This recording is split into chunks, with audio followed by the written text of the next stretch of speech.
നിരുത്തരവാദിത്വപരമായ ഒരു സമീപനം തന്നെ ഇവിടെ ഉണ്ടായിട്ടുണ്ട് എന്നാണ് ഞങ്ങൾ മനസ്സിലാക്കുന്നത്. കാരണം ഇവിടുന്ന് കാഴ്ചയിൽ തന്നെ ഇത് കാണുന്നുണ്ട്. കുട്ടികൾക്ക് അതുവഴി ഇറങ്ങി വരാൻ കഴിയുന്ന തരത്തിൽ കുട്ടികളല്ലേ, കുട്ടികളുണ്ടാവുന്ന എല്ലാ സ്ഥലങ്ങളും സുരക്ഷിതമായിരിക്കണമെന്ന് തന്നെയാണ് ഞങ്ങൾ ആഗ്രഹിക്കുന്നത്. ഗവൺമെൻറ് നിലപാടും അതുതന്നെയാണെന്നാണ് ഞങ്ങൾ മനസ്സിലാക്കുന്നത്.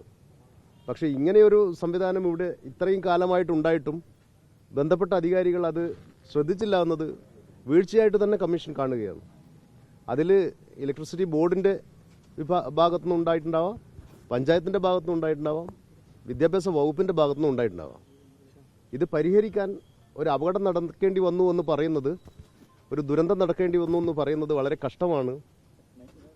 ഇതൊക്കെ പരിശോധിക്കാനുള്ള സംവിധാനങ്ങൾ, ഉദ്യോഗസ്ഥ സംവിധാനങ്ങളൊക്കെ ഇവിടെ ഉണ്ടായിട്ടും അത് ചെയ്തില്ല എന്നുള്ളത് വളരെ ഗൗരവത്തോടുകൂടി തന്നെ കമ്മീഷൻ പരിശോധിക്കും. ആർക്കൊക്കെ വീഴ്ച വന്നിട്ടുണ്ട് എന്നുള്ളതും കൂടെ പരിശോധിച്ച് അതിനാവശ്യമായ നടപടികൾ സ്വീകരിക്കാൻ സർക്കാരോട് കമ്മീഷൻ ആവശ്യപ്പെടും.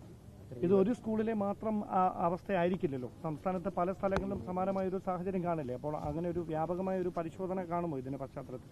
അത് സർക്കാർ ചിലപ്പോൾ ആ തലത്തിലേക്ക് എടുക്കാൻ സാധ്യതയുണ്ട്. ഞങ്ങളിപ്പോൾ കഴിഞ്ഞ ആഴ്ച സംസ്ഥാനത്തെ പ്രധാനപ്പെട്ട 3 നിയമങ്ങളുടെ സ്റ്റേക്ക് ഹോൾഡേഴ്സിനെ, റൈറ്റ് ടു എഡ്യൂക്കേഷൻ അടക്കമുള്ള നിയമങ്ങളുടെ സ്റ്റേക്ക് ഹോൾഡേഴ്സിനെ സ്റ്റേറ്റ് ലെവൽ വിളിച്ചിരുന്നു. അപ്പോൾ റിപ്പോർട്ട് ചെയ്യപ്പെട്ട ഞങ്ങളുടെ ശ്രദ്ധയിൽപ്പെട്ട കാര്യങ്ങളൊക്കെ അവിടെ ചർച്ച ചെയ്തിട്ടുണ്ട്.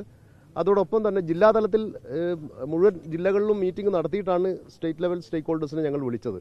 അവിടങ്ങളിലൊക്കെ പരിശോധന നടത്തിയിട്ടാണ് ഇവിടെ എത്തിയത്. നമ്മുടെ ശ്രദ്ധയിൽപ്പെട്ട വിഷയങ്ങൾ മുഴുവൻ ബന്ധപ്പെട്ട മുതിർന്ന ഉദ്യോഗസ്ഥരെ അറിയിച്ചിട്ടുണ്ട്. ഇനി അതിൻ്റെ റെക്കമെൻഡേഷൻസ് കൂടെ ഞങ്ങൾ സമർപ്പിക്കും. അതോട് ഇല്ല, അടച്ചുറപ്പില്ല എന്ന് തന്നെയാണ് ഞങ്ങൾ മനസ്സിലാക്കുന്നത്. കാണുന്ന കാഴ്ചയിൽ തന്നെ അങ്ങനെ തന്നെ അനുഭവപ്പെടുന്നു. അടച്ചുറപ്പില്ല. അത് പരിശോധിക്കാം. എന്തായാലും അത് ഗൗരവത്തോടെ പരിശോധിക്കേണ്ട ഒരു വിഷയം തന്നെയാണ്. ഷെഡ് സ്ഥാപിക്കണമെങ്കിൽ തന്നെയും ഈ ഒരു മെയിൻ സ്വിച്ച് ഓഫ് ചെയ്യേണ്ടി വരുമല്ലോ. അപ്പം അത് KSEBയുടെ അറിവോടെയാണ് അപ്പൊ ഇത് നടന്നതെന്നുള്ളതല്ല അത് തെളിയിക്കുന്നത്. അല്ലാണ്ട് ഒരു തൊഴിലാളിക്ക് അതിന്റെ മേലെ കയറി ജോലി ചെയ്യാൻ പറ്റുമോ? ജോലി ചെയ്യാൻ പറ്റില്ല. ഈ ഷെഡ് സ്ഥാപിക്കാൻ ഒരു തൊഴിലാളിക്ക് അതിന്റെ മേലെ കയറി ജോലി ചെയ്യാൻ പറ്റില്ല. അത് KSEB അറിഞ്ഞോ ഇല്ലയോ എന്ന് നമുക്ക് പരിശോധിക്കാം.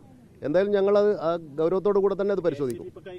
നമുക്കറിയില്ലായിരുന്നു ഇത് സ്ഥാപിച്ചതെന്നുള്ളതാണ് അവർ പറയുന്നത്. അങ്ങനെ അവർക്ക് പറയാൻ പറ്റുമോ? അങ്ങനെ പറയാൻ പറ്റില്ല. കാരണം KSEB എല്ലാ മഴക്കാലത്തിന് മുൻപും അവരുടെ എല്ലാ ലൈനുകളും സുരക്ഷിതമാണോ എന്ന് അവർ പരിശോധിക്കുന്നുണ്ടല്ലോ. ആ പരിശോധനയിൽ ഇത് കണ്ടെത്തിയിട്ടില്ല എന്ന് പറയുന്നത് ശരിയായൊരു സമീപനമല്ലെന്ന് തോന്നുന്നു. വർഷാവർഷം സ്കൂളുകൾ ഫിറ്റ്നസ് പരിശോധനയൊപ്പം തന്നെ സുരക്ഷാ പരിശോധനയും സുരക്ഷാ കമ്മിറ്റിയൊപ്പം യോഗം ചേരുകയാണ്. അപ്പോൾ അവരുടെ ഒന്നും ശ്രദ്ധയിൽ ഇതുവരെ ഇത് വന്നില്ല എന്ന് പറയുമ്പോൾ അത് വളരെ ഗൗരവത്തിലുള്ള ഒരു പ്രശ്നം തന്നെയാണ്. ഇവിടെ PTA ഉണ്ട്, സംവിധാനങ്ങളുണ്ട്, സ്കൂൾ പ്രൊട്ടക്ഷൻ കമ്മിറ്റികളുണ്ട്.